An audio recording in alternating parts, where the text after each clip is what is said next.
Naka-half-mast ngayon ang watawat sa munisipyo ng Calauan, Laguna.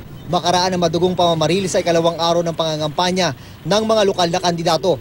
Sugatan ang mayor ng Calauan na si Buenafrido Beris.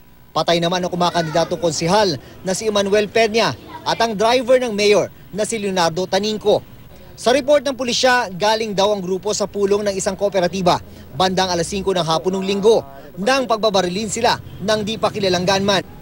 Bumuo na ng Special Investigation Task Group at Special Manhunt Team para mahuli ang suspect at kanyang kasabwat. We are looking on this angle. Pwede rin itong politically motivated yung incident. Nakuna ng CCTV ang pagdaan ng getaway vehicle ng gunman at kanyang kasama bago at pagkatapos ng pamamaril. Pero hindi nahagip ng kamera ang mga suspect. Na-recover ang sasakyan, kaya kasama sa iniimbestigahan ang pangalang nakita sa rehistro. Sa investigasyon ng PNP, nakasakay na sa van ang mayor ng Calauan. Katabi niya ang tumatakbong konsehal ng bayan. Katabi naman ng driver ang isa pa nilang kasama. Nang isasara na ng kandidato sa pagkakonsehal ang pinto ng van, pinigilan daw ito ng gunman. Pagkatapos ay pinagbabaril na sila. Ang tanging hindi tinamaan ay ang pasaherong nasa tabi ng driver. Napaandar pa ng driver ang van, pero hindi ito nakalayo. We are still investigating on that, kung sino talaga yung unang tinamaan niya. 5 basyo ng kalibre 45 baril ang nakuha sa crime scene.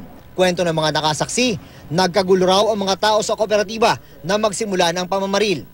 Yung mga tao dyan, dapaan? Opo, doon sa loob. Lahat po kami dyan. Nagulat na nga lang po kami noong pangyayari yun. Sa pag-iimbestiga ng PNP, wala naman daw natatanggap na banta sa buhay ang alkalde ng Calauan. Minsan na nga raw inalok ng PNP na mabigyan ng police escort ang alkalde, pero tinanggihan niya raw ito. Bumuhos naman ang mga nakikiramay sa burol ng 25 taong gulang na si Peña na nagtapos sa cum laude sa UP Los Baños.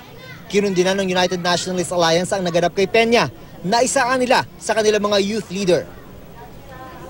Mula Calauan, Laguna, June Veneracion, Nakatutok, 24 Oras.